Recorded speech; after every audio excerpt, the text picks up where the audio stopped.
Пред 2 години, ова образовна институција доби нова спортска сала, а годинава беше реконструирано целосно училиштето во кое се сместени Неготинската гимназија и основното училиште Наим Кашери.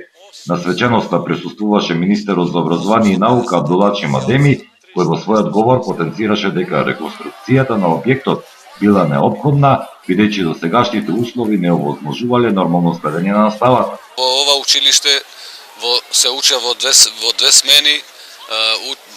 Првата смена учат учениците од основно училиште, а во втората смена гимназијата на општина Врапчиште. Така да ние сега тука веќе промовираме реконструкција на целиот објект од почеток.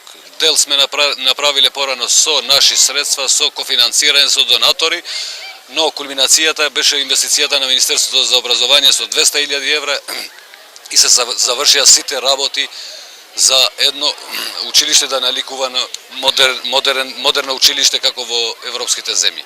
Со средства од 1.300.000 евра беше целосно реконструиран овој училиштен објект, кој неодамна доби и нова спортска сала. Во Неготинската гимназија настава следат 285 средношколци и 390 основци.